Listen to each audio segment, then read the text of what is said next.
from one of your old videos, I would say 2 or 3 years ago. So when I listened to it, so it actually changed my mind and mindset, I would say. You mentioned it that our house is our kingdom, because as wives, as mothers, we tend to find ourselves saying that, am I the only one doing everything? Why everything is on me? Why everything is so burdensome? But you said that this is my kingdom. I am the queen of this house and I have to lay a protocol. And when we do that, things change, the mindset change, the way we do things towards our house, it changes. So it actually helped me. But I'm coming from a point where how do I practice this on a daily basis? Because each day is different. Every day has its own story. So how do I understand and live to this fact that yes, it is God given, it is my kingdom, and I have to work towards it cheerfully and not, be worrying about it. So when God made Adam, He gave him authority over the kingdom, right? So I believe He's the one who named the plants and the animals and everything, because God gave him that kingdom. So that's how you see it. That's how you should be. So here God is giving me my kingdom to take care of my children, my spouse, my house. So this is my God-given assignment. So I have to be a good steward. I have to do my best to take care of it with my ability, with my strength, with the strength that God has given me. So on a daily basis, every day it's a new thing to do, right? So every day you wake up and with the help of the Holy Spirit and say, God, okay, God, today enable me to be making the right choices for my child. Enable me to not lose my cool. Enable me to be respectful to my husband. Enable me to open my eyes to see what the plans of the enemy is. So every day you have these thought process and prayer, and you tell, okay, God, today have your way. Come with me. You understand? Because we wake up thinking, okay, this is a chore. Oh, back to taking care of the family. No. Okay, God, now what do you want me to do? Because this is like Adam. God gave him the whole earth to take care of. So God is giving you your house to take care of. God is giving you, it's your assignment. So you never see it as, it's a task that God has given you. Family is something that you are enabled to take care of. God has trusted you with a family. God has trusted you with a child. God has trusted you with a spouse, God trusted you to take care of them. You understand? So that's your perspective. That's why I was saying it's your kingdom, that you take care of it. Instead of saying it as, oh my gosh, it's my chore. This is another chore that I have to do. So it's all about your mindset. So for me, I see it more like, okay, I have 3 kids, so I take care of my 3 kids, take care of their needs, monitor their spirit. So you see, this is my job. I'm full-time sitting and discerning my children, sitting and seeing how they're doing, how is their spirit.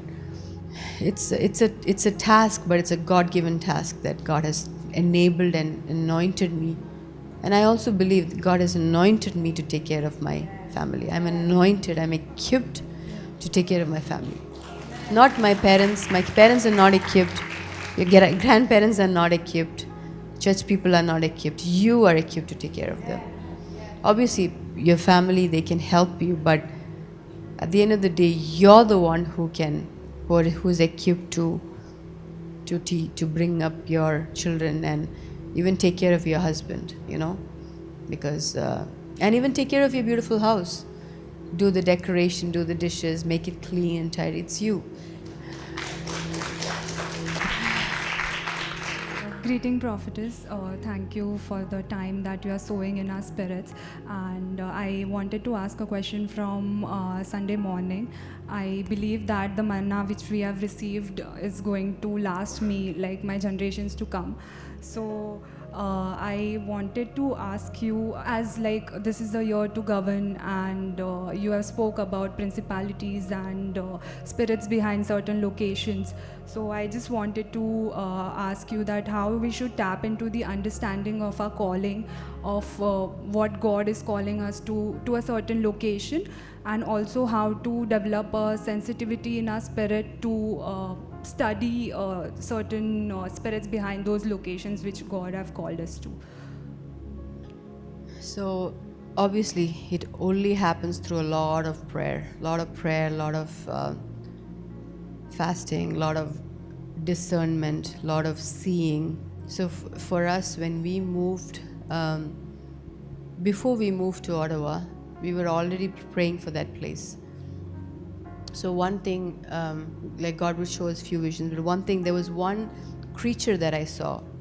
It was an iguana, and God was saying that iguana was one of the principalities of that place. So then I started studying iguana, what iguana does. So you see, like, it's really the only way you can study is through prayer, and not just talking to God, but hearing from God, getting downloads from God, getting an understanding in the spirit of how to tackle these things, because these things are, you can't just get through textbooks. Really, it's just in the spirit. So before you even move to a location, you have to do your part of praying for that place, cleansing that place, purifying that place, understanding the dynamic. Obviously, when you move, a lot more will become clearer to you, but it's all about being sensitive. So for us, one thing that we sensed was a lot of there was a certain religion that we sensed. It was one of a stronghold there in that location. So there was one of our children who moved into the location, and they obviously didn't do the kind of things that we did, because we are spiritual people. We always have to do this. So I remember this wife, she came and told me, "Mom, it's been crazy, the attacks. It's intense ever since we moved." So I asked her, "Who are your neighbors?" She said, "Oh, one is from this, they both are from the same religion." So basically, she lived in between, and this house had this neighbor, that house has that neighbor. They were not praying against them.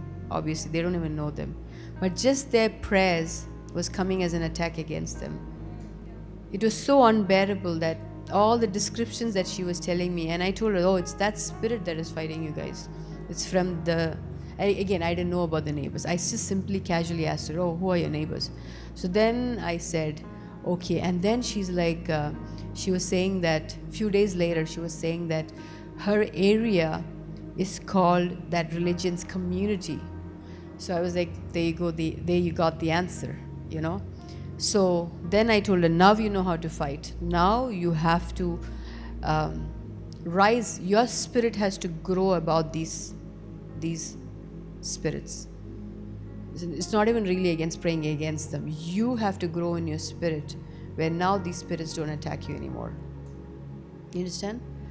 And obviously then, after that, once you move to the location, you have to fight till you sense a freedom in the spirit. So for us, before we moved, because we had to do different kinds of fights, before we moved, we had to fight till, because the spirit will always try to even stop you from entering that place. So we had to fight till we got freedom over that. And we would pray till we felt victory, till we felt things were shifting. And then when we moved, same thing. To be honest, we just always praying, because I feel like we are always under warfare. It's either, if not this location, then we pray against the the spirits near the church.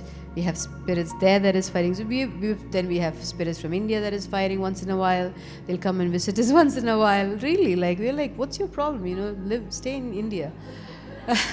Just why are you visiting us? And then we'll have spirits from another country that will come visit us once in a while. So we are very like, our life is very adventurous. We just keep having all these spirits visiting us. Sometimes from America. I'm like, we don't even go to America, and they're just threatened by us, you know.